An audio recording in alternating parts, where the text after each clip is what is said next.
Rolling. Welcome back to the Get Louder podcast. We have a very special guest in the house. Yes, we do, baby. Who it is? Jeff Fenster. Jeff Fenster in the house, everybody. Let me clap it up. We clap it up back there. We don't clap it up. We need to add them sound effects. We will. Thank you, guys. Hey. Thanks for having me, man. I'm excited to be on the show with you guys. I love the energy, love the studio. It's here in sunny San Diego, so That's thank right. you. Thank you. Getting Thank louder you. out here, baby. Man, truly honored to have you on, man. You're Yeah. serial entrepreneur, owner of multiple franchises, Everbowl, which is super fire. If it's go ahead and get yourself a bowl. If you Or haven't. two. Or two. Also, what's also really cool is you own A construction company. construction company. We build stuff? We build. That's There you right. go. We build. Build. We build stuff. It says we build stuff on your. right. Yeah, yeah. That's right. That's the name of it. We build We build stuff. stuff. Yeah, exactly. Very We build stuff. self-explanatory.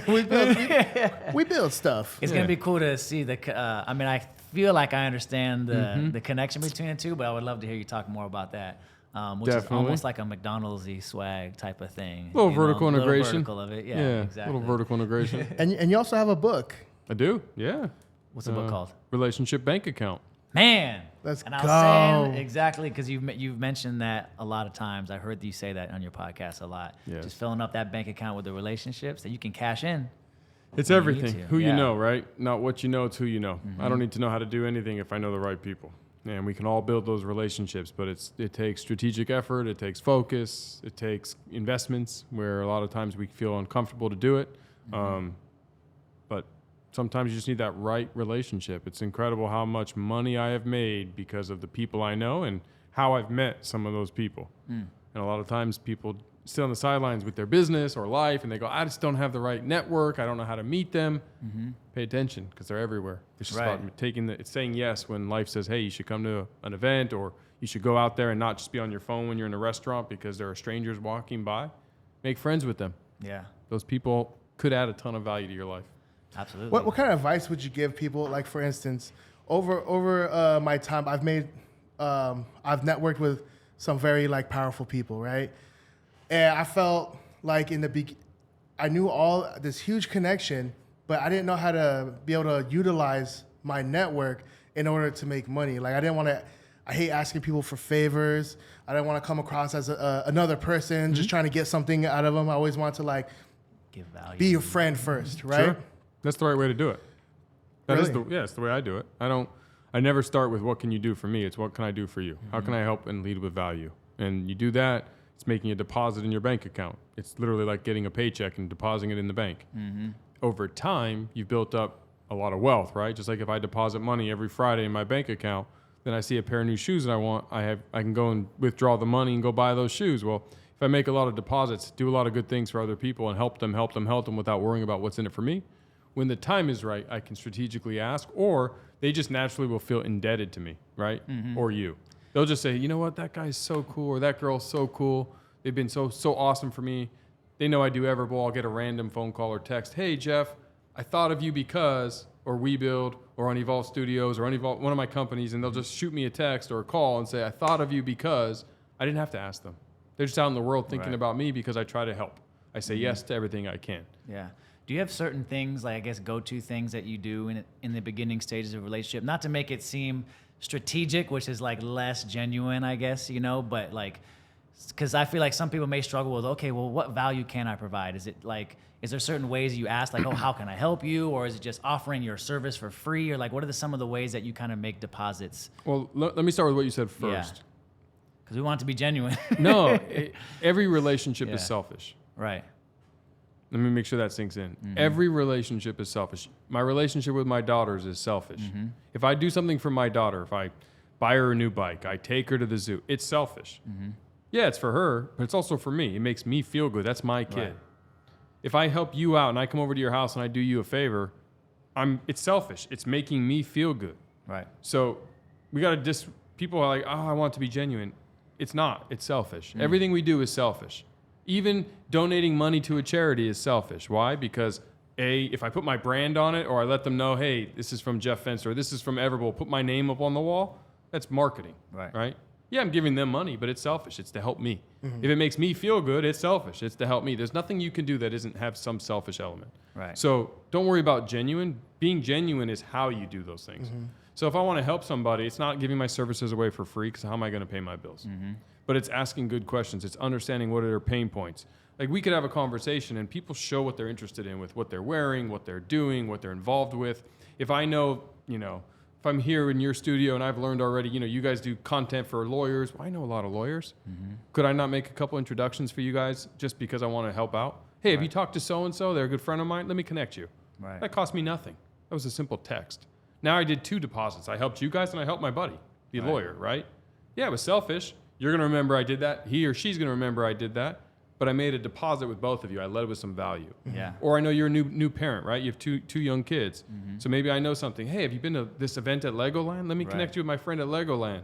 And so you can take your children. It's not my main business. It's nothing to do with Everable. I could give you some bowls, but you do that too much, you go broke. Right. Yeah. Right? So the key is, how do you lead with value and help somebody and understand what's important to them? What are they after? What are they trying to focus on at this, in this season in their life or whatever it is? And how can you put yourself in a position to enable or help? As far as when you meet strangers, because I think it's easier to do this when you have a target, right? Like, we're sitting here and we're targetedly talking to each other. Right. But in the world, when I go out to a restaurant, or I'm working in an Everbowl, or I'm doing WeBuild, or I'm in Target, or I'm wherever I am, and I want to build just small talk with human beings, what they're wearing, what they have. If they have a kid, talk about their kid. Oh, your kid is so cute. What's your kid's name? Everyone loves to talk about their kids. Right. So getting people talking and asking questions is really how you start that relationship. And the more you do that, and you get them talking 80, 90% of the time, and you asking questions and talking about 10 or 15% of the time, they're going to like you. People, it's science. People like to talk about themselves, their interests, their life. So, we were chatting a second ago, and you asked me what sports I play, and we started talking about tennis. Well, if we start talking about tennis, and I get to ramble off about tennis, I'm excited. That's what's interesting to me. Right. And then you might say, oh my God, have you ever played pickleball? And I would say, no or yes. And you're like, well, your thoughts on pickleball. And then we have this conversation, right?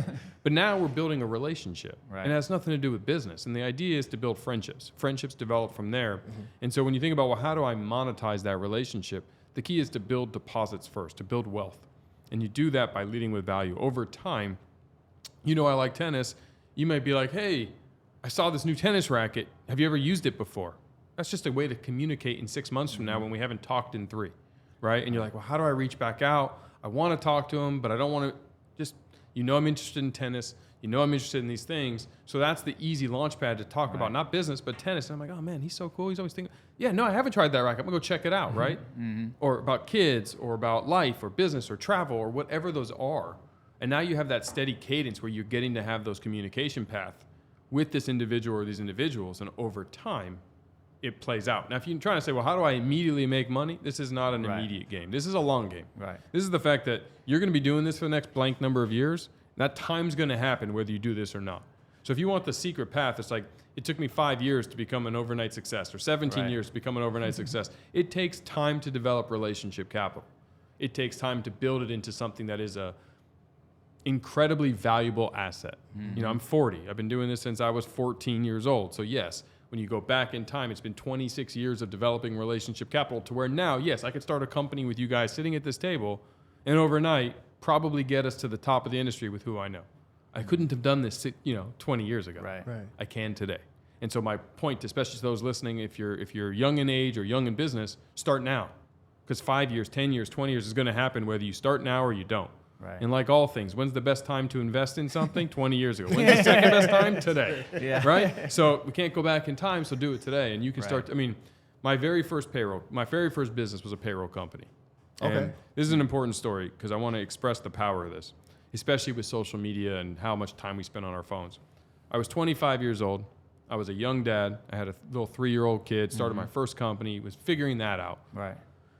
My biggest client was paying me, $30,000 a year, which back then was really good for me, and I was probably doing a couple $100,000 a year in revenue, selling payroll and HR services, which is I would cut payroll checks for companies. Well, I lived in a community. I went to Albertsons for my groceries, and there was a checkout clerk, and it was the same checkout people, 2 or 3. Right. Well, I made friends with them. Now, when I say friends, we didn't go out to eat, but I knew their name, they knew mine. I knew they had kids. They knew I had a little baby. They knew I had a payroll business. Like, it was small talk. Instead of me going through the checkout line when I was doing groceries and looking at my phone, hey, how are you? And ignoring them, it was like, hey, how are things? How's your child? What's new? What'd you guys do this weekend? Anything fun? Oh, cool. Yeah, what did I do? Oh, yeah, we went to the park. Like, small talk. Basic human connection. That's all I'm talking about. Fast forward. 18 months later, she says to me, Jeff, you have a payroll company. Yeah. My brother's having a payroll issue. Can I connect him? So here's a moment. Yeah, of course. Like, I don't expect anything from this. Right. I'm leading with value. She asked a favor. She made a withdrawal. She's like, hey, you know payroll? She didn't even know what her brother's issue was. She was just trying to help him. Right. Can I connect you? Sure. She gives me his number. I send him a message. Hey, I'd be happy to help if there's anything you need. Here I am. He gives me a phone call. We end up connecting. We end up communicating. Fast forward, he was having a major problem. His company was over 1,000 employees. It was over a six-figure a year payroll account for me. Wow. He ended up giving me the business because I earned it. Now, if I had cold called him, I was never getting that business. Right. Never. Had I never made relationship capital or a relationship with the checkout clerk at Albertsons, I was never getting that introduction to help. If I was so what's in it for me and said, no, I'm not interested in helping your brother with his payroll stuff. I'm busy. I'm a dad. I got my own company. I would never have gotten it. Overnight, it doubled the revenue of my company and gave me my first 1,000 employee size company, which enabled me to now go get the other ones. Because when you're trying to market and sell to a new size of client, the first question everyone asks is, Who you work with? what other clients do you have of that size? No one wants to be your biggest fish. Right. Well, guess what? Now I have a 1,000+ person payroll company. I did good work for them, and it opened the door for my business to grow and expand from being in the low 6 figures a year into the low 7 figures a year very quickly. Yeah. So you can say that one relationship made me over $1 million. Right. And it took 18 months of just small talk through Albertsons where I was going anyway. And then all of a sudden the light bulb went off. Exactly. Everybody is someone's brother, sister, aunt, cousin, friend, nephew, niece, right? So if I want to get to pick your big titan in your industry or big celebrity, if I want to get to that individual, if I call them, it's probably not happening. If I call their spouse, their sister, their brother, I have a chance, Absolutely. right? And if I want to get them, how can I help them? And the key is you don't know who everyone is. You don't know how you may help me. I don't know how you guys may help me one day. Right. So I said yes to come on your show because I like to do this. It leads me, it's selfish. I'm getting exposure on your show. I get to meet your audience, so thank you for that. I get to help hopefully bring more awareness to your show with my audience. So that's me leading with value. Right. And we build a relationship which may help each other, who knows when and how. And so I go through life saying, how do I just get rich in relationships? How do I keep making these deposits with as many people as I can? And because I'm 20 some odd years into this project, I see the benefit, right? The compound interest effect. Right. Well, go back in time. I wish I would have Albertsons. started when I was 12 or 10, right? Right. Or 8 or 6 and forever. And so that's why I have made millions of dollars off the power of relationship capital. I've expanded my businesses so quickly. And it's not because I'm special. It's not because I have some unique skill that everyone listening doesn't already have. It's just I put my focus and attention on building relationship capital. I go to events. I invest my money when I go. I spend time at these places because I want to build I don't go to networking events where it's like a basic generic networking event where BNI. I don't spend my time doing those. I like intimate ones, dinners where certain people are going and it's not just everyone passing out business cards where everyone's just trying to, what's in it for me? That's not where you're going to get it. But I'm going to go out to eat tonight with my wife. The waitress or waiter is going to come up to me. I have the choice to either leave that person with an impression or not. Most times I leave that person with an impression and I want to get to know them. I ask them questions, they ask me questions. That's it. 99 out of 100 times it's nothing. But think about how many people you interact with on a given day, week, month, and year. So even if it's 1 out of 100 or 1 out of 500, that still could be 10 key relationships a year. The one from Albertsons made me over $1 million. So how many do you think it takes to get wealth or build your business? Yeah. Right? Exactly. That's all it takes. And so if you're building your own company and you're thinking as an entrepreneur, if you're not expanding your relationship capital, you're just playing the game with kind of like a weight on your leg. I'm going to beat you not because I'm better, it's because I have the relationship capital. Right. And you can beat me if you have the relationship capital. I mean, the things like we're doing at We Build today, we're building. So we build, it's a construction company. We build every Everbowl, but I also build all of Shaquille O'Neal's big chickens. I build all of Drew Brees' stretch zones and now soon walk-ons and Capriotti's and wing zones and soon milkshake factories and a bunch of other up-and-coming retail, restaurant, and quick serve restaurants and retail brands.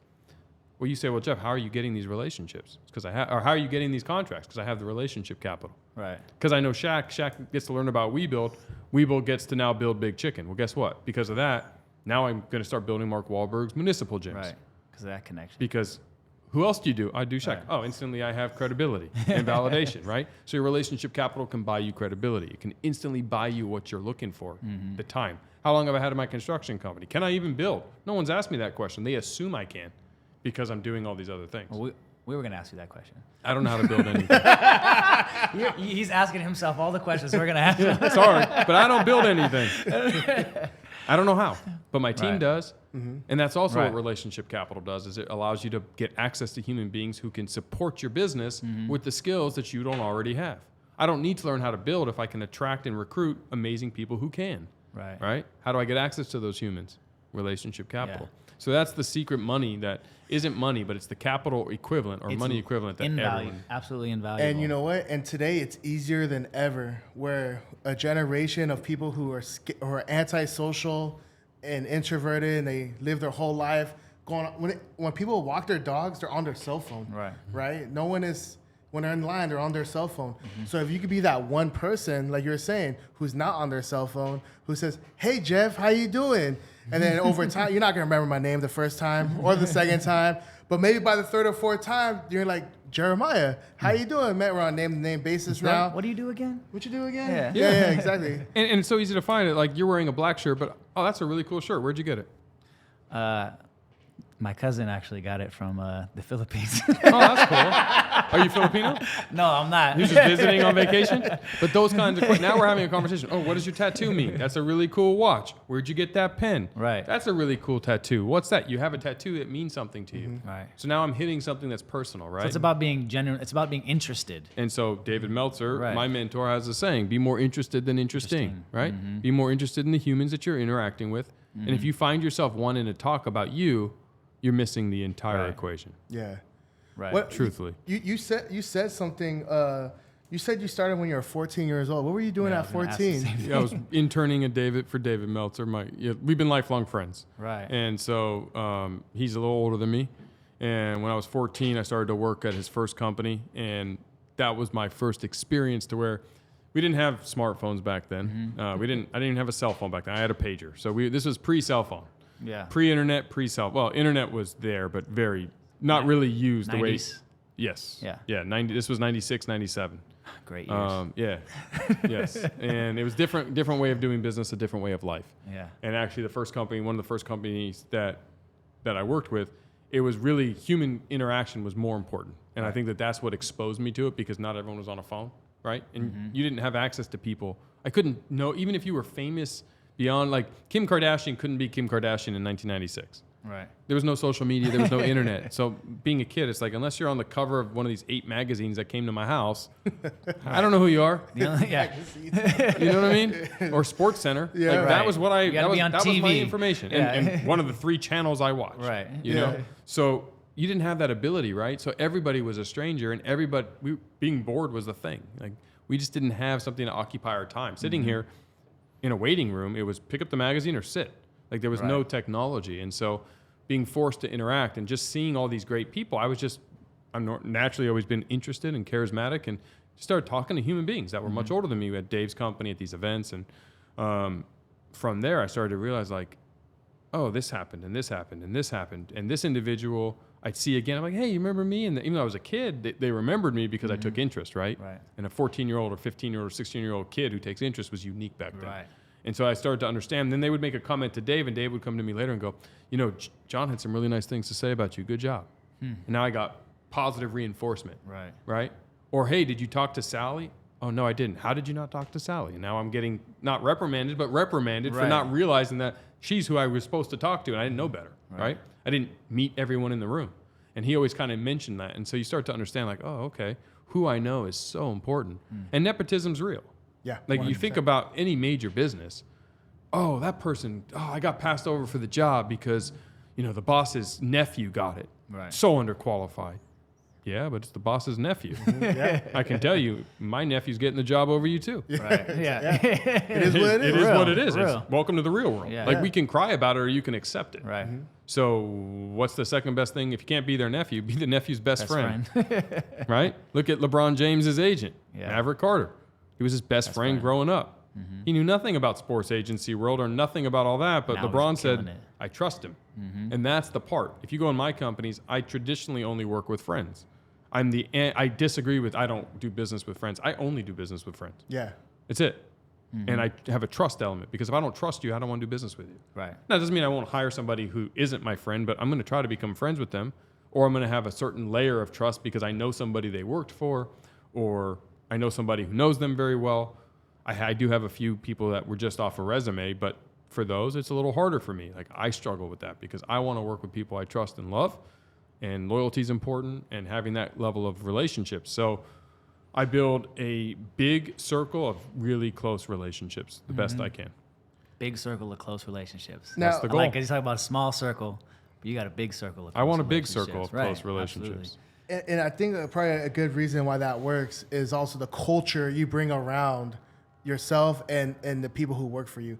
How important is company culture for Everbowl and We Build and I think it's everything. The company culture is the company's bloodline, right? It's what you stand for. It's who you are. It's what you expect and attract.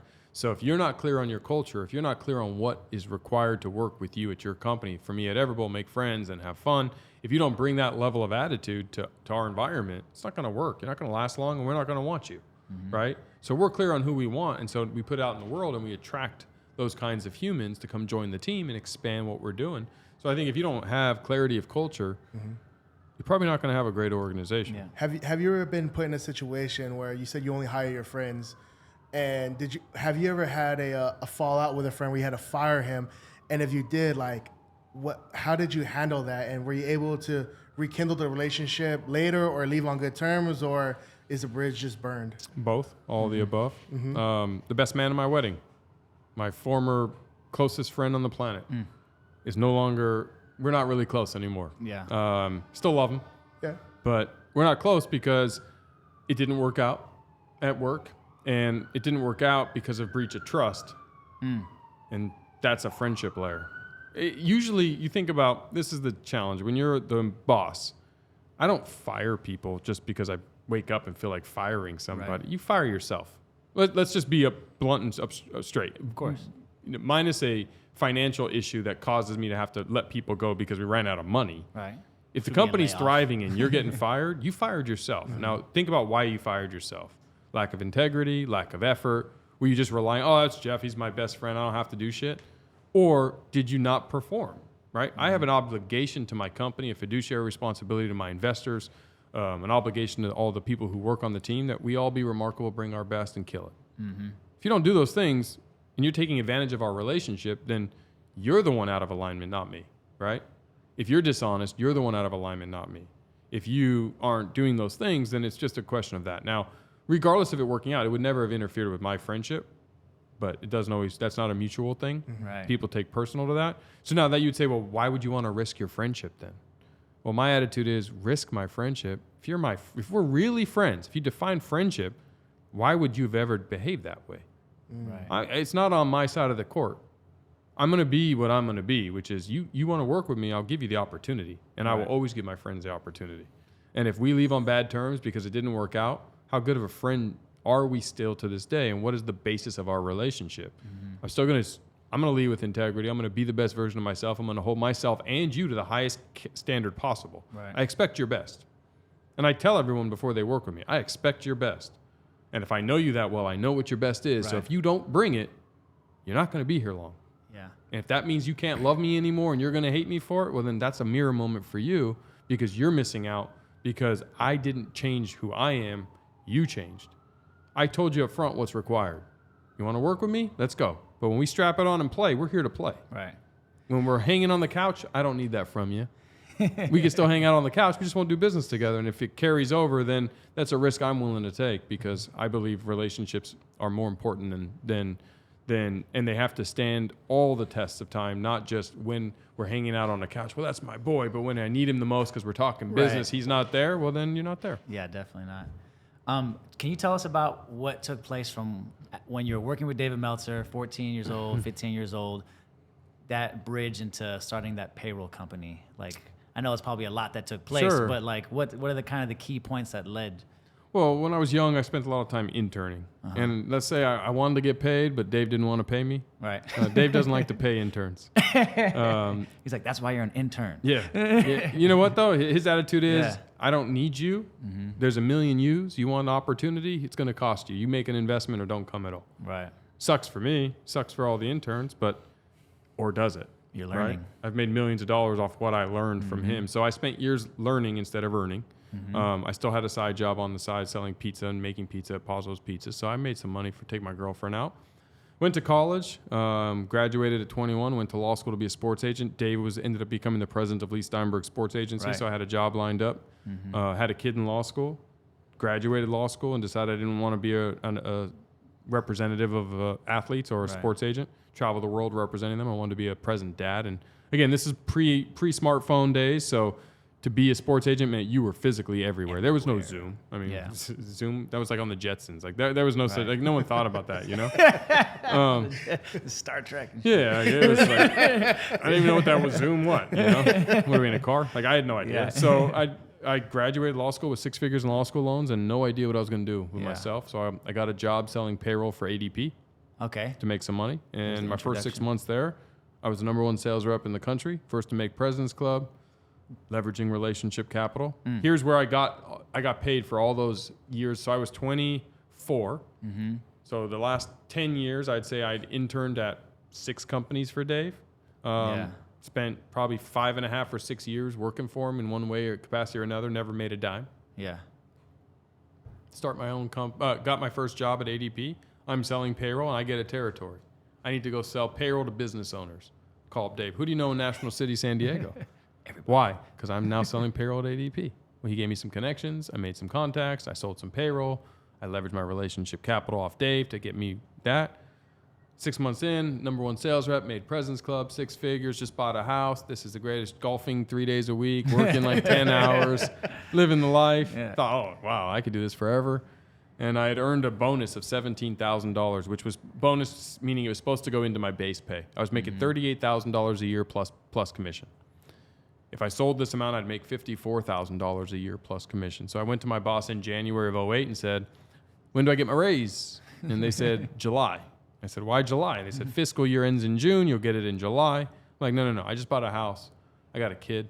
I got 6 figures in law school loans costing me $1,300 a month. I'm making $38,000 a year in San Diego, like base. Like, come on, let's get me to where you told me go sell, and they're like, well, Jeff, those are annual goals. No one does it in 6 months. You're the first, so you got to understand. Like most people do it by April, end of April, beginning of May, and they wait a month and a half and they get it. Right. You did it so early, you're an outlier. And I'm like, well, that's cool. So let's give it to me early. And they said, there's no way. My ego kicked in. I was like, I'm gonna quit if you don't give it to me. They were like, you can quit, you ain't getting it. So I went home and I told my fiance at the time, how would you feel if we sold the house we just bought 2 months ago? I quit my job and I moved you and our daughter into my mom and dad's house and I start my own payroll company. And now keep in mind, there's no entrepreneurship. Like I never heard that word at this moment in my life. Like business owner was what they were. Right. There was no social media to glorify entrepreneurship. There was none of these things. I didn't major in it. I knew nothing about it. I just figured I could sell the shit out of this. Let's just build our own company. And she said, yeah, if that's what you want to do. So I went into work the next day and I said, listen, Ashley, my manager, I'm not kidding. I'm quitting today if you guys don't agree to give it to me. And she's like, Jeff, there's nothing I can do. Like this is a massive global company. They're not changing stuff for you. We don't want to lose you. Right. Like think about it. Like you don't need to be so dramatic. You're like, how's this for dramatics? Yeah. See you later. So I'm out. So I It's quit. like quietly fade into the Yeah. dark. So I quit. I quit my job, Man. sold the house, moved my fiance and daughter into my parents' house, back into the room I grew up in, and started my first company out of my mom's kitchen called iChecks with a buddy. And it's time to leverage relationship capital again. Now I said, hey, Dave, guess what? I don't care about National City. Give me everybody you know. Yeah. And he gave me a list of a bunch of people. Wow. And I closed a bunch of business, and I resold and went after all my former ADP clients as well. And I went to them and said, listen, I quit ADP. I started my own payroll company. Mind you, this is '08. This is the height of the Great Recession. Like, I started my company in February or end of February, and the recession started like a month later. Wow. Which was actually worked in my favor. It scared me at first, but it worked in my favor because I'd say, listen, the recession's happening. How about I save you some money and you bet on me? And I know you don't know if I can deliver or not, but here's the beauty. ADP's not going anywhere. I know them very well. If I fail or you're not happy with the service, I'll walk you back over there, get you back online. Your payroll will be the same. Otherwise, I'll save you 50% off what you're paying and lock you in forever. No price increases. How's that sound? Closed a lot of business. Started my company. Scaled it. We ended up raising some private equity capital. Changed the name to Canopy HR, where we really focused on smartphones. Just came out.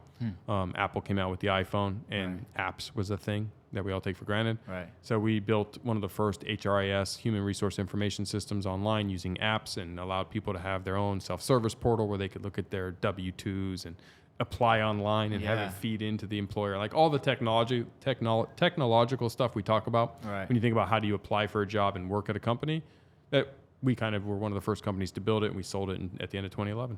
Wow. That's amazing. I wanted to ask you, because you bring up David Meltzer a lot. Because of the early years. Right. Well, I want to ask, how should you treat your mentors? Like, there's a time when when you're like shoulder to shoulder with your mentors. They're like they're leading you, they're teaching you a lot, and then there's a break-off point where it's like, I can no longer just be with you all the time for free, learning. You know, I'm at a point now where I have to break away and now go do my own thing and make some money. Sure. How do you do that in a way where your mentor doesn't feel offended that you are no longer just available for them? Well, so speaking of Dave, I mean, he's fired me 20 times. At least. Right. But he's family. Like, you got to understand, our relationship, we've been friends since I was 4 years old. I mean, our moms were best friends. When he was in high school, I used to go watch him play football, and he used to come watch me play Little League and babysit me. So our relationship transcends the traditional mentor-mentee relationship.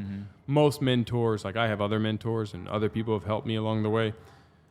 The difference is a true mentor, it's not for them. Like, I have people that I help today. It's not for me. Like, I want them to break away. I want them to go flap their wings and shine. I don't need anything from them.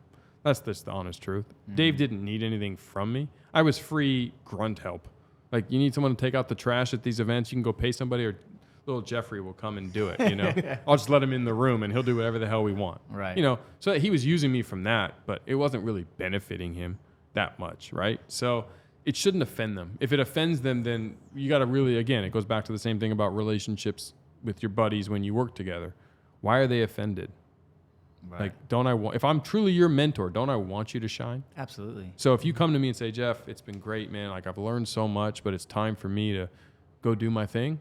It's like, yeah, it might suck. I love you. I want you to stay. Purpose. But, you know, one of my other best friends was my CFO.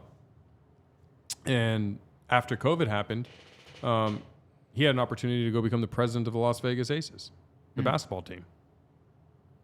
He says, Jeff, I'm out. Yeah, of course. If he didn't, I was taking the job. I quit. No, you know, but that was such a great opportunity for him. Like, yeah, it sucked. I lost my CFO. Yeah.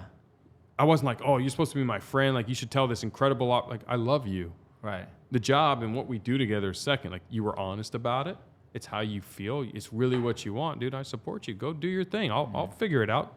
He's not going to leave me in the lurch. It's not like overnight he's never going to answer my phone. Like, he'll help me transition to somebody new. But that was a great opportunity for him. And so don't I have an obligation as being his friend to support him and love him and help him get there? Like, of course. And so I think it's the truth with mentors also. It's like, again, it all stems to what is the real relationship you have? Is it a surface relationship, or if it's real, no event should be shocking, right? If I win the lottery, guys, I'm out. Yeah, it's not a surprise. Like, I'm out. Somebody else can run these companies. To be here anymore. Somebody else can do this.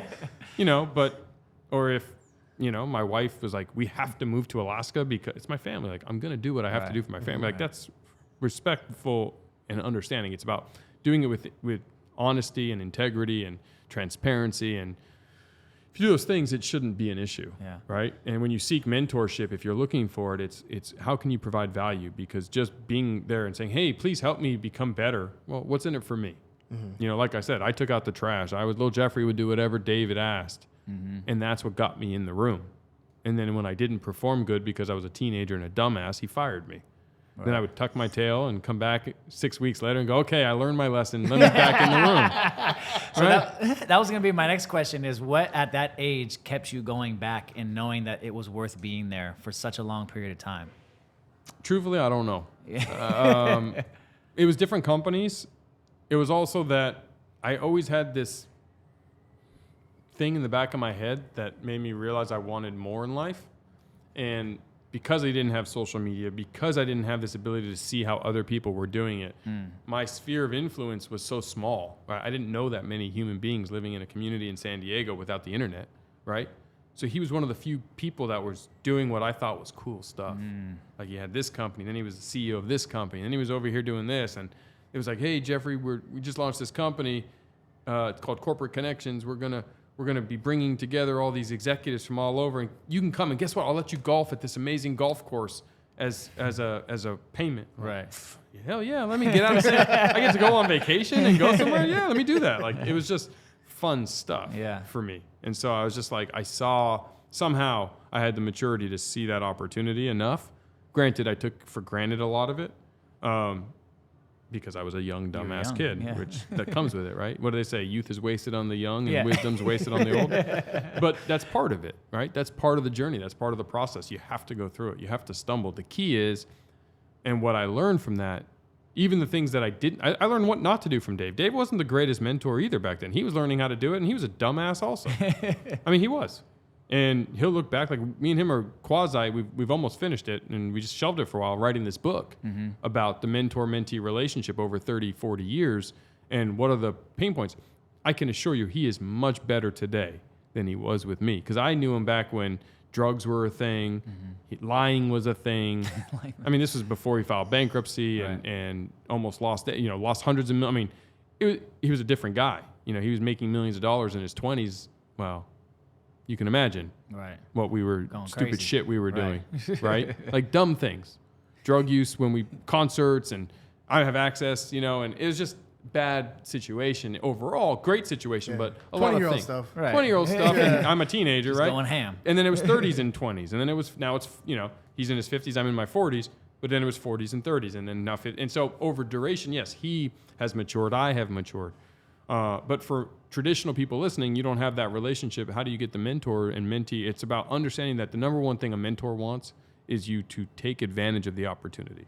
What about like you have a mentor, you listen to them, and all of a sudden, or like you have mentors now where they won't even mentor you unless you pay them. How do you? That's a coach. That's a coach. That's a coach. Different. Mentors and coach. Mentors are free. Coaches cost. But you should. Which one should you look for? Should you look for a mentor who is willing to do it for free as long as you listen to them, or should you look for a coach that you're paying for? Depends what you want. If you want access to information slowly, or you want the shortcut. If you want to take the elevator, coach. Pay for it. Pay for access. Right. If you want just garden variety access, knowledge, someone that is there but doesn't going to devote enough time, less time than what you want, but enough time to give you something, then mentor is good. Right. But remember, LeBron James has a coach. Right? Tom Hanks has a coach. I have coaches. Yeah. Dave Meltzer has coaches. Even successful people financially have coaches. The best because have coaches. If you don't, like, why not? What, you think you're so perfect you don't need a coach? Then go for it. Right. Then I'll hire you to be my coach. Right? I mean, we all need coaches. I pay people today. I still pay Dave Meltzer every month. That guy. I write him a check every month. Really? Absolutely.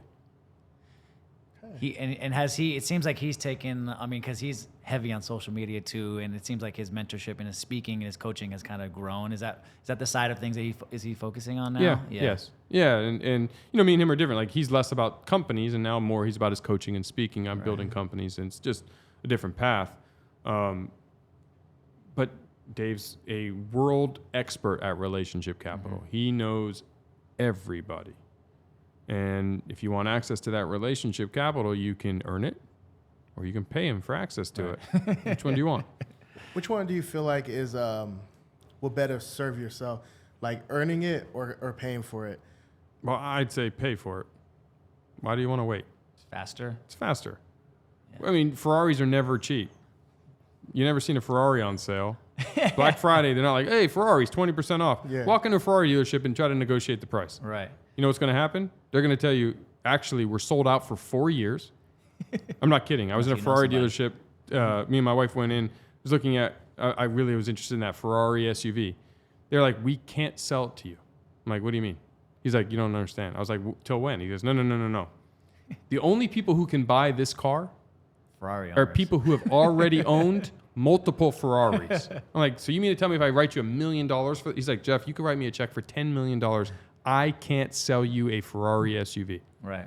You could buy it from someone else who can, secondhand, but they will only sell them to those people. And if you want one of the Ferraris that is not an SUV, they're sold out for years.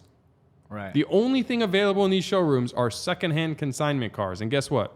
They're marked above MSRP. Yeah. Somebody's owned it, Already. put miles on it, and I'm going to pay more than they did for it. The demand is crazy, right? And it's never on It's the same sale. with the Rolex, right? I mean, Same you with can't the just Rolex. walk in a It's Rolex never- store and just buy They're a sold Rolex. out. No, you cannot buy a Rolex can't. right now. You walk in a Rolex shop today, you will get zero, Rolexes. absolutely zero Rolexes. They're not. So it's up to you what you want, right? So Yeah. for me, I'm going to pay for it. Right. I want access. So I even asked him, I'm like, well, wait a second. So if I buy this Ferrari, can I then get the SUV? And he's like, well, if you buy this one, you're now eligible, but I have a list. You're in line. That's this long, and you're at the very bottom of that line. So did you get the Ferrari? No, But I feel I'm not buying a Ferrari. I just wanted to go look at it. Yeah. the mentor coach thing, I feel like, is definitely age based too. Like younger people are gonna, you're They're not gonna be need a able to. mentor. You're gonna get mentors. They're not gonna be able to pay They for can't coaching. afford it. But what they Yeah. can afford is Yeah. to, like, then there's the little things. It's like the little investments. Everyone has a $1,500 iPhone in their pocket. Right. Well, not everyone, but You walk I into, do. But You walk into an entrepreneurship room, even most of them have a $1,500 iPhone in their pocket or a Samsung. Right. Either way, they do not have they don't have the 7. They Right. don't have an iPhone 7. right. They should. If you don't have enough money for a coach and you have a 15 or a 14 or a 13, your priorities tell me everything I need to know. I don't need to hear. You can tell me what you want. I can look at your life and tell you if Yeah. you're actually doing the steps to get it. I'm not saying you shouldn't have the finer things, absolutely. But you can't then find a little bit of money to carve out to get some help, Right. get access to a room or an event, right? Yeah. I mean, I don't need Dave to open doors for me until I do, right? Yeah. I don't need access to other door openers for me until I do. Right. Now, I don't pay Dave to open doors for me. I pay Dave because he's a coach and he's been a mentor and he's done so much for me that I just give him money and he's my coach and I use him when I need him. But like me and him are putting on this event. I was just telling you, I don't know when Right. this is going to air, so this might be in arrears, but we're putting on an event. It's a VIP event. And I do a lot of business with Drew Brees. He's a very good friend of mine and an investor in my companies and one of my biggest franchisees. And I'm bringing him and Dave's bringing some other rock star humans and we're putting this group together. And the admission is, it's not cheap. It's not free. Right. It sounds like, how bad do you want it? Right. How bad do you want it? It's like, I can't afford that. Dude, I just looked at your Instagram stories. You got bottle service at the club. Right. Literally. That's my point. That's my Yeah. point. Where are you spending your money? Right? Because I can tell you that I can, if I was, well, okay, I was at VCon. I spoke at VCon. I'm in Indianapolis. There was this VIP dinner Dave was putting on with somebody else, and it was $2,500 to go. I could have called Dave and said, I'm just going to come for free. And you know what? He would have let me. But I don't want to do that because that's his business. So I enrolled. I gave him $2,500. You know, me and Andrew, we went. And I built relationships with Jeff Hoffman, who's the founder of Priceline, and Clinton Sparks, who is an absolute titan in the music and entertainment business industry. And I made real friendships at this event. Well, guess what? Clinton Sparks came on my show. Jeff Hoffman's coming on my show. Yeah. We're really good friends. Now they're both coming to my VIP dinner in 2 days. The possibilities are endless. And we built a relationship because I spent $2,500. Was it expensive or cheap? Right. Sounds cheap. It was cheap. One of the other people at that event ended up buying 10 franchises from me. Wow. They knew about Everbowl, but we got to hang out there. Right. And from there, they bought 10 franchises. Was that $2,000 or $2,500 cheap or expensive? Cheap. Cheap. Now, if I had showed up to the dinner, sat there by myself, said nothing, made no connections, didn't utilize the power of the room, then it's expensive. Still got to take action. You still got to do all the steps. My point is, I could have been the guy who said, man, I would love to meet Clinton Sparks and Jeff Hoffman. I would love, Austin Eckler was there, and me and him had known each other for a little while or in the past, but never got to hang out. Now we're texting each other. We become friends from that dinner. We sat right next to each other at the dinner. Right. Again, was it expensive or cheap? Yeah. Those types of actions. Now, you don't care about my stuff. I'm saying just in period. These are all over the place. Right. There are always these opportunities to pay to play.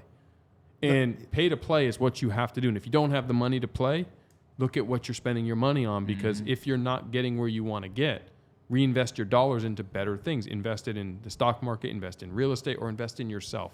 How do you invest in yourself? You hire a coach or you pay to get access into opportunities. I walk into these rooms, and now I become friends with these individuals, and then they expose me to more opportunities. And then you go, well, Jeff, you just know everybody. Well, how do I know everybody? I still pay to play. Yeah. It still costs me money, but that's because I don't care about the money, because I recognize over the long run, these are investments. These investments pay dividends if you seize it, and I've done it for so many years. I have the experience to tell you I make so much money from 10 franchises is a lot of money. That's crazy. I sell a franchise for $30,000. So that's $300,000 in franchise fees. Right. Was it cheap or expensive? I mean, that was an event right there. That's crazy. So I'm sure there's like you're a very confident person. I could tell because you're a number one salesman at like 25, 24 years old. Now, when somebody, let's say somebody enters one of these rooms with powerful people, right? They get into this room, everyone's powerful. Maybe they feel like they're the least powerful person in the room. They have maybe the least to offer. Maybe at least they feel this way, right? Sure. Or let's say they're on the bottom of the totem pole. They want access. They want to start entering these rooms. They want to start making money, but they're down here. They'll eventually get up here, but they're right here for right now. What's some advice you would give the person at the bottom of the totem pole in these rooms? How can they start building connections?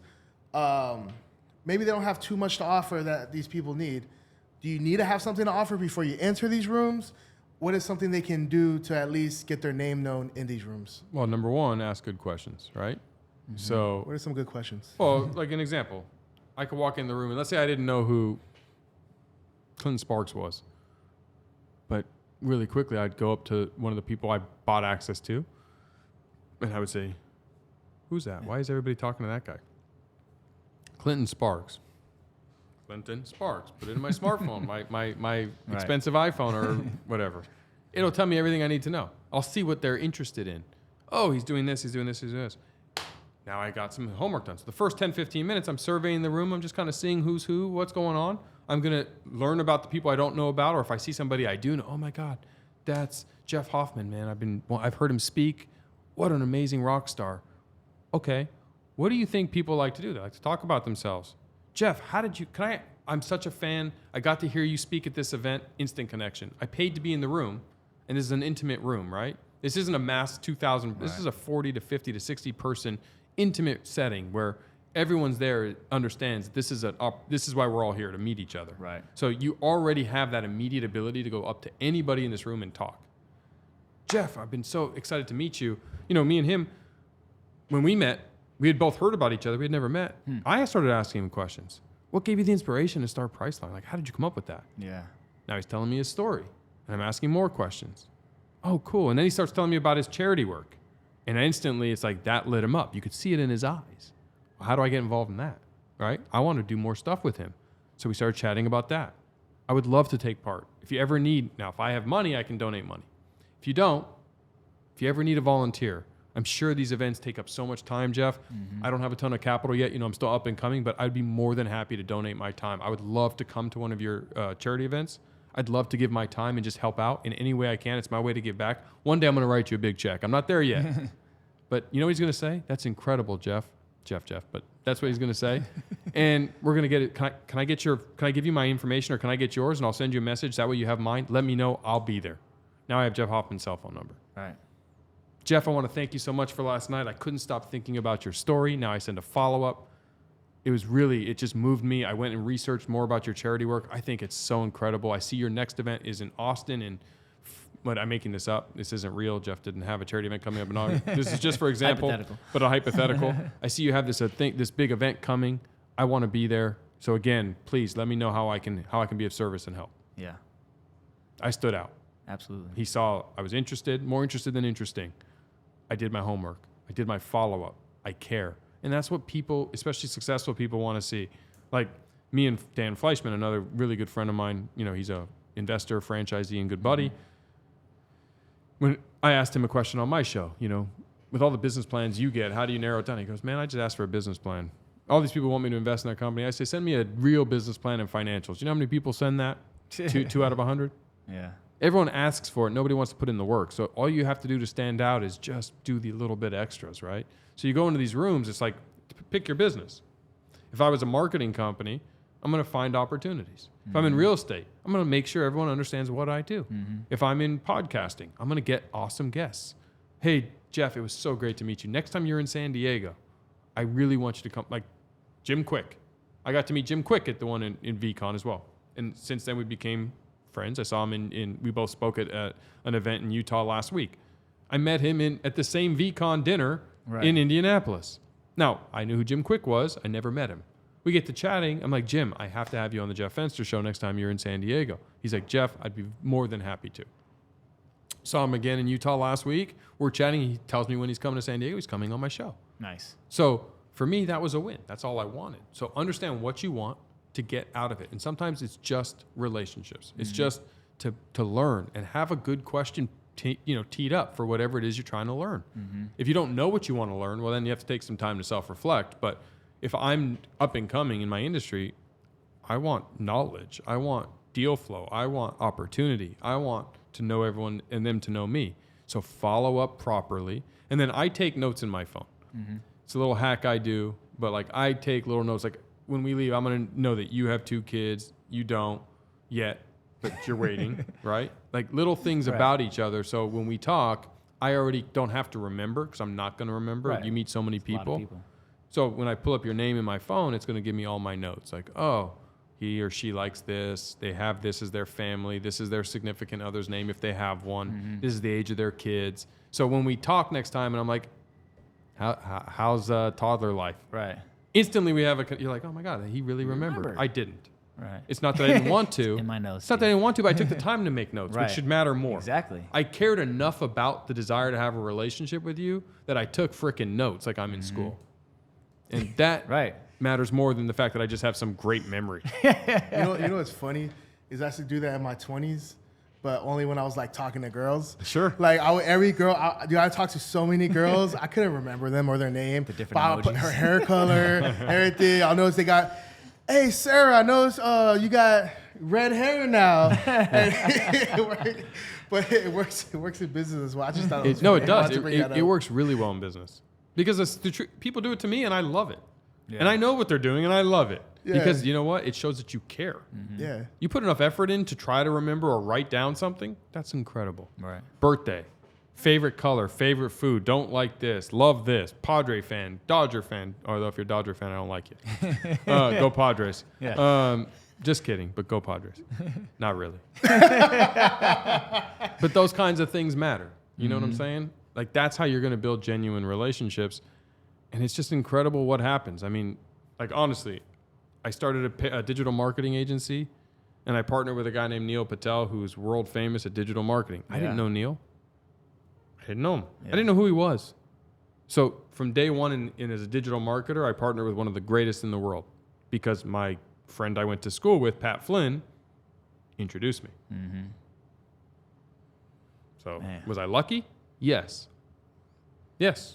But we all get lucky. It's a matter of what you put your luck towards, right? Right. And so I use my luck to open doors and build relationship capital. I say yes to so many events. I mean, if you look at our calendar, I'm gone, and I don't have to do this stuff. I mean, and I don't mean this as in a way, but it's like I have all the money I ever need. I don't need to work for money. I have older kids, so I could be hanging out at home, but I enjoy building businesses, and I enjoy it. And if I'm going to do it, I'm going to do it remarkably well. And I'm going to go to as many events as I possibly can. I'm going to meet as many great human beings as I possibly can. And who knows what happens from those events. Next year, I might be doing something completely different with somebody else that I had just met, right? And now it's my new business because I recognize opportunity and I like being a serial entrepreneur. I like startups and that's what drives me. Yeah. So for me, I'm doing that. But as a digital marketing agency or a payroll company or Everbowl or WeBuild or Unevolved Concepts or Unevolved Products or my book or my speaking, I don't know if you guys are going to run an event next year and I get to be one of your keynote speakers. Mm-hmm. Maybe you do, maybe you don't. I'm going to make sure that if you do, you think about me. Right. Because I'm going to build a relationship with you guys today. And who knows what you're going to do in the future. You don't know what I'm going to do in the future. 6 years from now, I might give you guys a multi-million-dollar contract that you earned through the relationship capital we built today. Right. 6 years are going to happen whether you do it or not. You do it enough. You put enough fishing lines in the water, you're bound to catch some. Right. I think that's such an important point. You say, hey, those 6 years are going to happen no matter what. Mm-hmm. You know what I'm saying? So you might as well take that time to develop a relationship with somebody. You're going to be developing relationships with people, so you might as well make them people that are going to be impactful, in the future, and you're making a deposit in your future. That's right. Yeah. That's crazy. So what are your goals for right now? Business or personal? Business-wise. So I just am spinning off a new version of WeBuild called WeBuild Global. Mm-hmm. And my goal is to build this into a 9-figure-a-year construction fabrication company, helping as many high-growth brands that are looking for retail, restaurant, or retail or restaurant physical locations. Mm-hmm. And I want to become the provider of that for all of them. Mm. So when you started Everbowl, what created that integration, that vertical integration into WeBuild? Well, how quickly did you come to that realization, like, oh, we should do that too? Right away. Right away. So I've always loved vertical integration. I built the first Everbowl in October 2016. It cost me $300,000. I self-funded them. It cost me $300,000 to build. Mm-hmm. And I'm like, well, that was expensive. I want to build 100 of these. So that's going to cost me $30 million. Do I feel like spending $30 million on building out Everbowls? And so here's where entrepreneurs, I think, make a big mistake. They rush to solve the immediacy. Oh, I got to go raise a bunch of money. It's going to cost $30 million. I got to go raise $30 million. How about we start with 10 and we'll go raise $3 million? That's one way to do it. I like to write my problem on the wall and say, well, what if I change the formula that's creating this problem? Does the problem still exist? Why does it cost $300,000 to build a restaurant? I was thinking about it. I'm like, well, that's because general contractors have to upcharge the subcontractors. Subcontractors have to upcharge the manufacturers. Everyone has to make their money. There's no economies of scale. It's a one-off thing. They can't build 100 of them because they're only building one right now. Okay, I see it. So IKEA can do it because they build 7 million desks. Mm-hmm. So they get the cheapest desks possible, can put them in a box. Anyone can install, and they're the cheapest furniture out there. Right. Okay. I'm an entrepreneur. Why don't I start my own construction company and just to build Everbowls, and I'll save money. And so I started WeBuild as a objective to save money building Everbowls. Mm-hmm. That was the sole purpose behind WeBuild. Right. So I hired the guy Jake, who built my very first one, to run my WeBuild company. And fast forward, we've built 75 Everbowls across the country, and we'll be building 400 more. And it was never meant to be its own company until I was working with Shaquille O'Neal to open Everbowls, and ultimately they decided not to move forward because he was launching his own concept called Big Chicken. And you're just like, well, okay, well, I'll build those for you. Well, no, I sent Shaq a text and said when they finally let me down that they weren't going to move forward, I sent Shaq a text and said, sorry, your team couldn't get there, because he wanted to do it, but the rest of the team didn't. And I was like, sorry, we couldn't get there. It was a fun adventure for the last year trying to make it happen. But if there's ever anything I can do for you, let me know. Very simple gesture. Mm-hmm. There is, Jeff. I was fascinated by this WeBuild thing. Could you help me with my Big Chicken? Mm-hmm. Yes. Right. Yes, I can. Yeah. Fast forward, we now build Big Chickens. Right. From there, Shaq's Big Chicken team introduced us to the Capriati's Wing Zone team. And then Drew Brees was like, well, wait a second, man. You're building my Everbowls, but if you're helping Shaq and helping these other brands, I have brands. Right. Okay. We'll help you. Right. And so from there, it started to spin off and get legs and traction. And so now I'm turning it into it's a serious company. What did the scaling look like for something like a construction company? I'm assuming that, do you have a lot of people out there? It seems like this would be all over the country. Well, a lot of boots on the ground. Yes and no. We're trying to be smarter. The thing is, if you want to have a disruptive company, you have to be disruptive. So we're building them in a way that's unique. We're doing things differently than most construction companies because I don't know construction. And so we're thinking about it with 2023 today vision, right? Not the way the industry's always been doing it. That's why I was successful at Everbowls, because I wasn't a chef. 9 out of 10 restaurants fail because they're started by chefs. Right. They're not business owners. They don't understand business. They understand food. I understand business. The food is secondary. So I understand business. The construction is secondary. So yes, we're opening a big construction facility in Atlanta, Georgia. We're opening another one in Las Vegas. And then we'll open a couple more after that. So we will be geographically located around the country. But there are boots on the ground all over. It is a big enterprise. Yeah. We are trying our hardest to achieve what we need to achieve to ensure that we're able to do it. So... How much time do you spend? Because you have multiple. What do you have? Like six or seven companies. Yeah. How much time what does your day look like now? Like, are you just tapping in? Like, how much time do you spend in each, or is there one that you spend way more time than others? Or today I spend literally today I'm spending more time in WeBuild. But it depends on the day. Yeah. It's like having multiple children. Right. Whichever kid needs more of your attention gets it. Yeah. Luckily I've created I have been fired from the day to day, and I say that with a smile. Absolutely. But I have such an incredible team at Everbowl that they're better than me at most of the functions. So if I'm doing it, they're like, "We're better than you. Why are you doing that?" Yeah. Right? Stay out of it, Jeff. Come on. Yeah. Don't break this. We know what we're doing. And the truth is, they do. Like, I'm really good at starting up companies from scratch and scaling them to a point. Right. But the rock star leadership team at Everbowl is getting stronger by the minute. And we have so many incredibly bright, talented humans that where I'm good is obviously top of funnel vision, relationship capital, opening doors and creating opportunity and bringing awareness and closing sales. They're really good at the day-to-day operations and how to expand and grow and optimize and provide better franchisee support and building all the SOPs and all those things. So, we're at the size and scale now where my day-to-day is less needed in the weeds there. And so I'm able to now focus it on the scaling and growth of WeBuild and Unevolved Concepts and these other companies. So I still do a lot with Everbowl. I go on stages and talk about it and sell franchises and travel the country and do those things. But they're more involved in that, which gives me the ability now to go off into these other areas. Yeah, that's crazy. The SOPs, I can't even imagine. I mean, the ship is so tight. It just seems like how much were the systems and processes a part of like your knowledge base in the beginning? Like, did you bring people in? Okay. Yeah, I'm very bad at following SOPs sometimes. I don't draw in the lines. I don't color in between the lines all the time, which is good at the beginning and it's bad once you've hit certain size. Right. But again, the key is there's no ego. I want to be the dumbest guy on my team. I want to be the dumbest guy in the room. I don't need to be right. I want to win. So I want to hire people who are smarter than me, better than me, and give them all the credit. That's great because I'm on the winning team. Right. And when I have the ball, it's because whatever you're asking me to do, I'm the best at. And if I'm not the best at it, let's give the ball to someone else. I don't need to have the control. I'm not a control freak like on that side. I don't micromanage unless I have to because I'm not comfortable with the output. If I'm micromanaging, it's because I'm not excited at the remarkability level. But when the team brings the remarkability level up to the standard that is remarkable, I'm there for the ride. Yeah. That's crazy. So I remember when I first heard you talk about Everbowl, you were the way you reverse engineered WeBuild was the same way you reverse engineered Everbowl, even down to resourcing the acai from Brazil, having your own factory, Everbowl acai. Can you delve into that a little bit? Yeah, sure. So that's another one of the companies called Unevolved Products.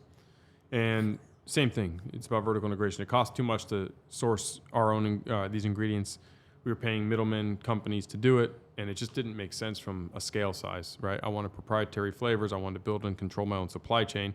So I went down to Brazil, met with the factories, figured out how to import our own superfoods, manufacture our own proprietary flavors, and protect the brand. Because I'm building a brand. I'm building a real company, right?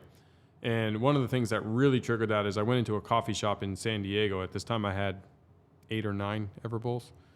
And I was asking, acai bowl, is it good? And she's like, oh, yeah, it's really good. I'm like, what kind of acai does she use? Oh, we use the same as Everbowl, not knowing that I was Jeff from Everbowl. And I remember her saying that. And I just remember going, oh, my gosh, the same acai as Everbowl. That doesn't sit well. You're like, I got some generic shit? Yeah, well, it's acai, But the point was the person I was buying it from was selling to a lot of people. And I realized I'm not building a brand. Like Baskin Robbins has Baskin Robbins ice cream. You don't get Dunkin', you don't get Ben and Jerry's in Baskin Robbins. You got to go to Ben and Jerry's for it. But if you go to CVS, you just get generic ice cream. Yeah, thrifty. Thrifty. Yeah. And I didn't want generic ice cream. Like when you go to a restaurant and they order a scoop of ice cream, you don't know what kind of ice cream you're getting. It's just a scoop of ice cream that they're getting from whoever. Right. So I was like, okay, so that coupled with the cost, coupled with the ability of vertically integrating that component, I went down to Brazil and did this. And those kinds of things can pay huge dividends, because when COVID happened and I had to shut down Everbowl and lay off 400 plus people, close 28 stores on March 18th, 2020, because we didn't know what was happening at that moment. That gave me opportunity that I wouldn't have had, because I had thousands of pounds of product that had no way to be used. So we spun up our own website called on Shopify called Later Bowls, and we started selling direct to consumer because we had to. Well, that turned into a pretty big opportunity. And then I got us on QVC in May of 2020, and we started selling millions of dollars online on TV direct to consumer and launched this whole division. And then in 2021, we were Plant-Based Product of the Year on QVC, sold $9 million worth of product. Wow. Not because I had ever wanted to, but because we figured it out when we had no choice. Right. So it gives you optionality, right? As an entrepreneur, the number one tool in your toolbox is options. Right. If you don't have options, you go out of business. It's very simple. Like if you want to stay in business, what options do you have? And as you vertically integrate, as you start to think about your business differently, it creates options. Like WeBuild gives me options to sell to non-Everbowls. Unevolved Products gives me options to sell outside of my stores direct to consumer. We also just launched a new product called an Everwich. Now we have a whole R&D team, right? We reinvented the ice cream cookie sandwich. It's vegan. It's got our bases inside with a granola cookie. It's phenomenal. You got to get one. Yeah. Go to your local Everbowl and get one. And those things don't happen if we aren't innovating and disrupting through vertical integration and have some control over our own elements. And so, that's always enabled us to turn what could be a 7, 8, low 8-figure restaurant business into a high 8, 9-figure global brand. Right. And that's what we're trying to accomplish. Now, you said you have a digital agency with Neil Patel. Had. Sold it in 2015. 2015. Oh, wow, that was a long time ago. Yeah, bro. yeah, man. this was after payroll, before Everbowl. Got you. You're gonna ask a question. What were you I gonna was just gonna ask about the acai direct. So that means you went direct down to Brazil and you created a relationship directly with the factory. Yeah, so I went directly. and how it happened is I went to my middleman company and I said, I'm going to Brazil and I'm going to do this on my own. Yeah. Or you can take me to Brazil and you can help me and I'll pay you a small fee on everything I bring in. So I paid for access. Again, whether I give you money to coach me or I give my vendor money to help me, I'm doing this with or without you. Right. And so he was smart enough to say, yeah, come on down. So he took me down to Brazil, he introduced me to the factories, and I still to this day give him some money on everything I bring in. Nice. Man, that's so intelligent right there.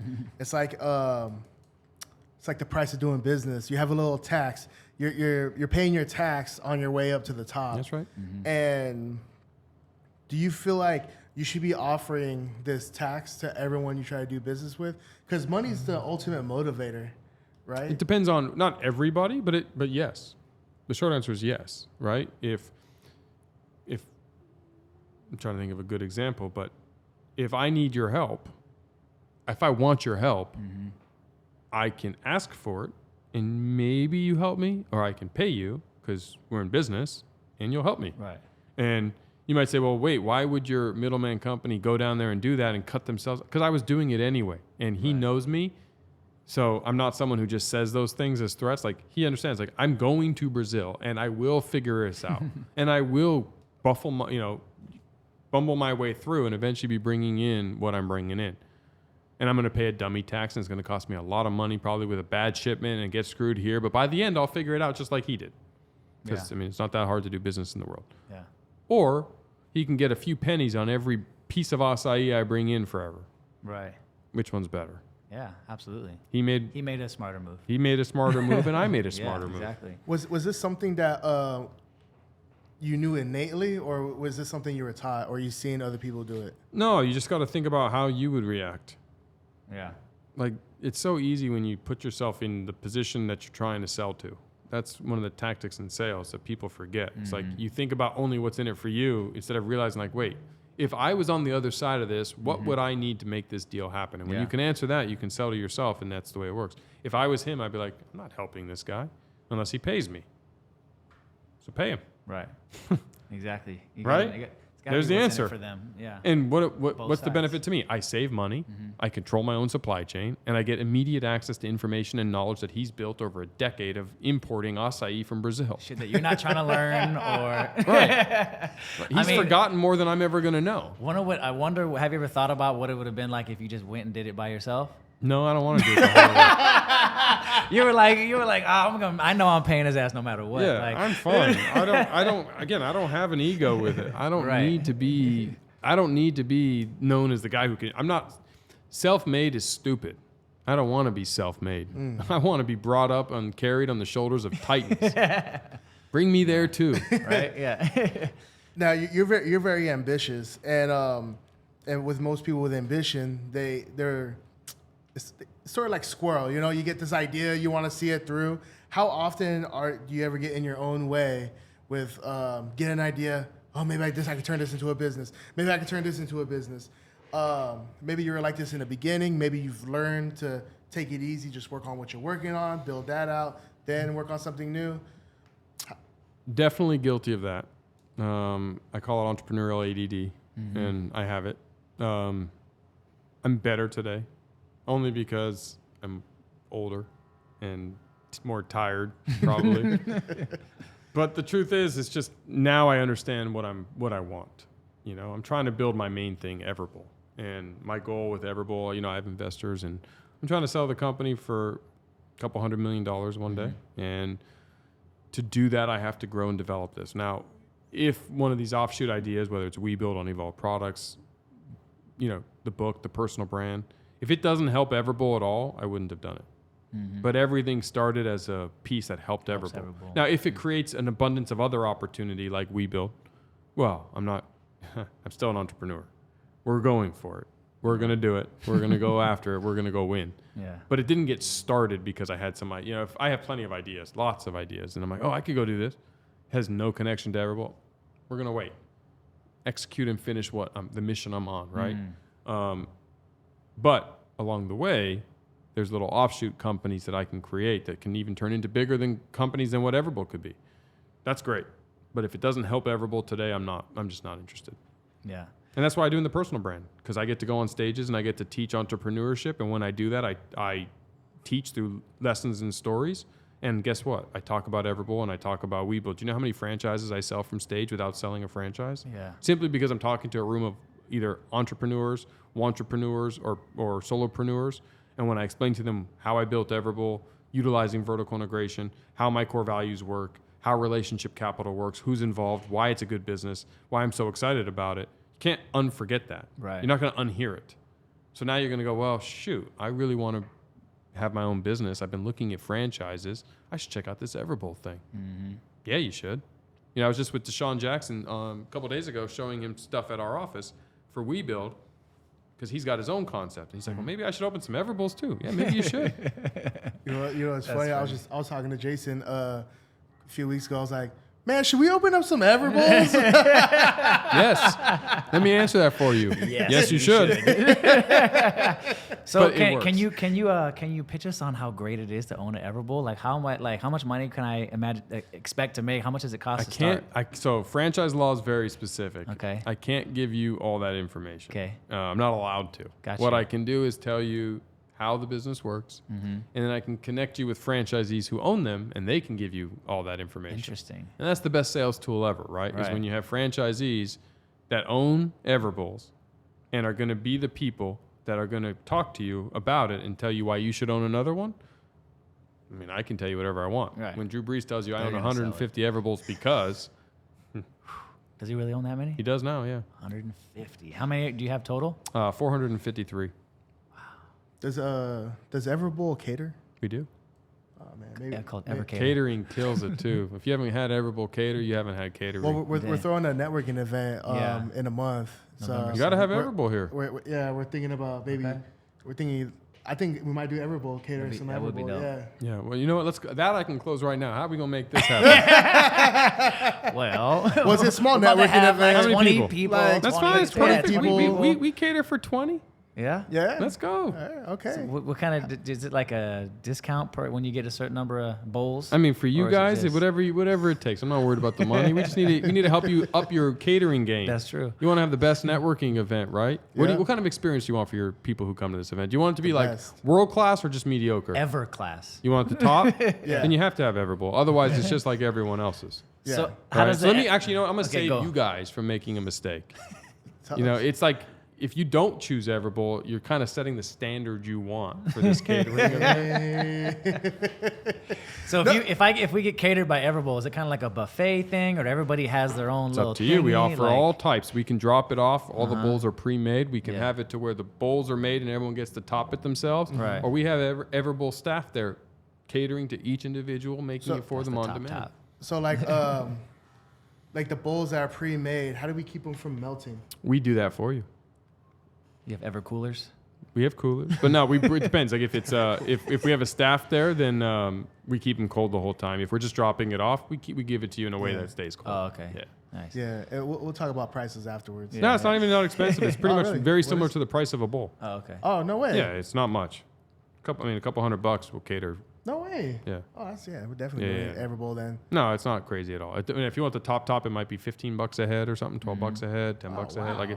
it's per person. So for 200 people, I mean, or 20 people, I mean, it's Right, nothing. right. Oh yeah, we're definitely doing Everbowl. We figured it out. Yeah, I knew I'd get you there. What is the deal with us? This is totally non-business related. What is the deal with acai and like, it's like such a fragile fruit, right? Like it'll spoil right away. right. Like, what's the process of getting it from like harvest? Like, Once not you pick harvesting, it, but once you pick it, it yeah. lives for 48 hours. That's why you don't see it in the grocery store. Right. It just doesn't survive. They flash freeze They it. have to Yeah. flash freeze it from Brazil and bring it here. And then what we're getting, is there sugar in that mixture? Sometimes. Okay. Depends on the brand or the Right. who you're getting it from.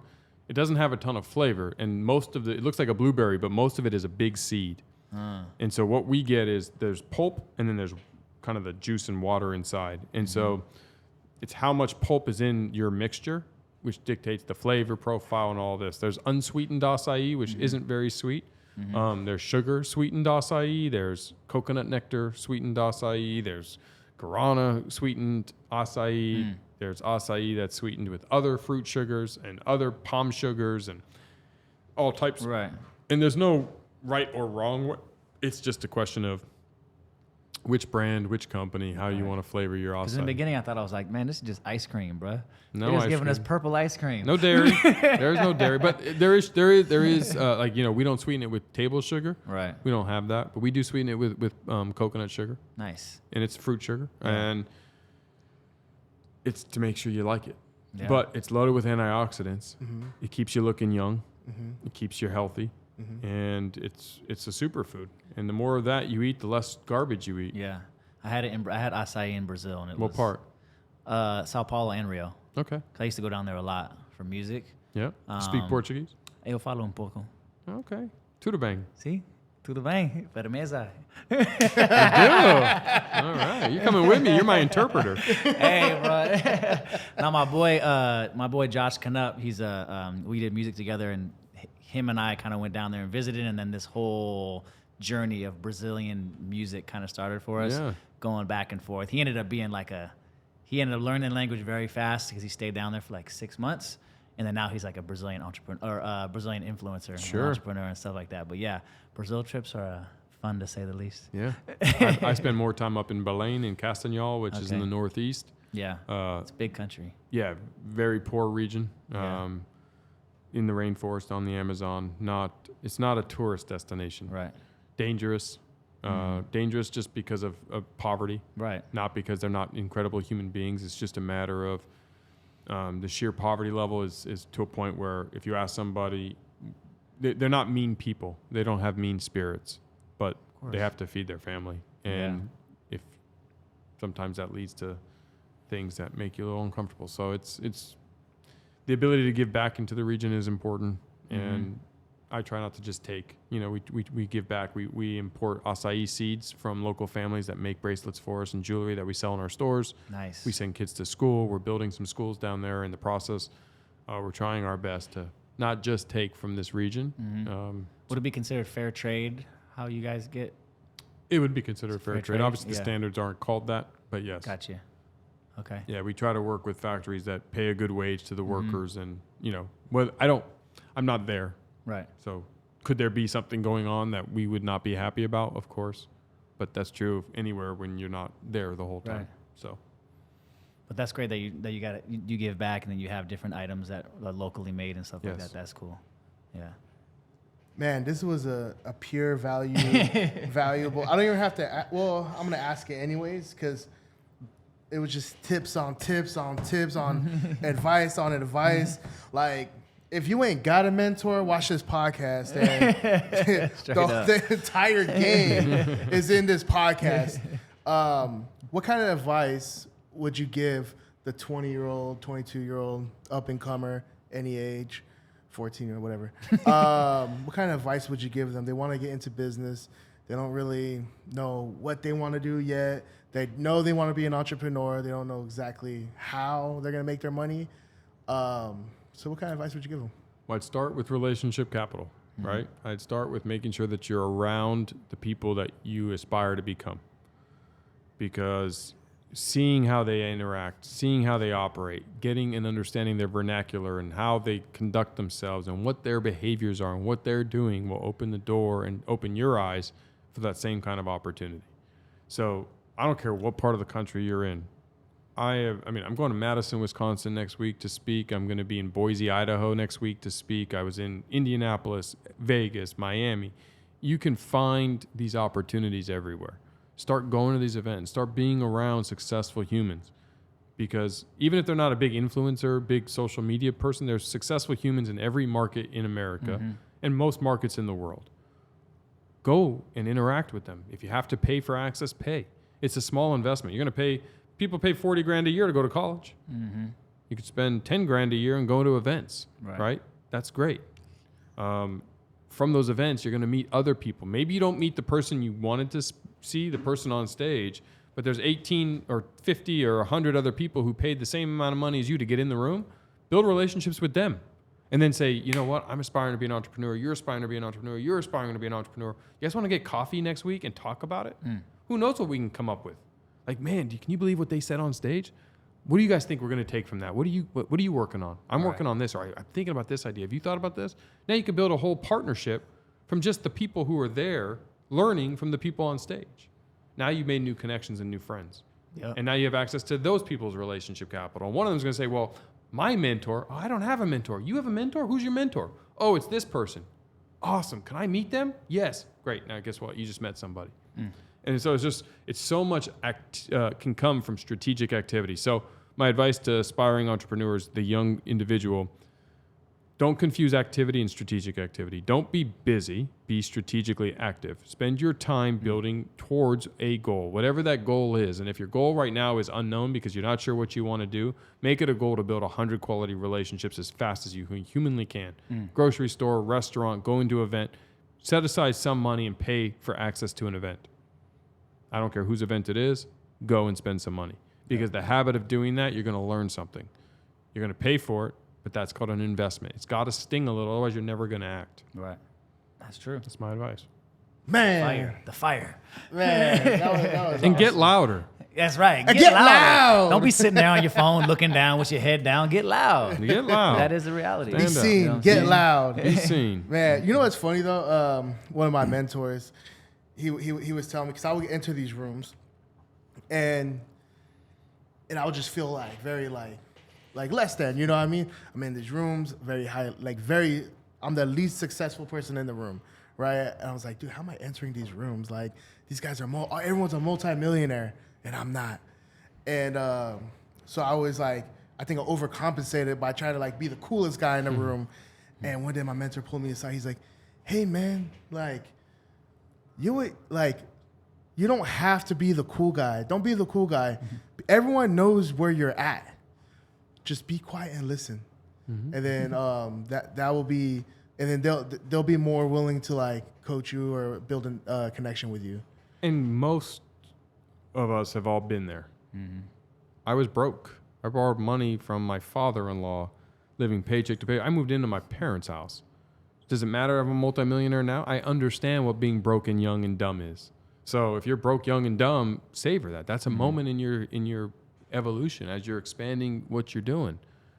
And if you lean into it and don't try to be somebody you're not and accept it and say, hey, I'm Jeff Fenster. I'm broke.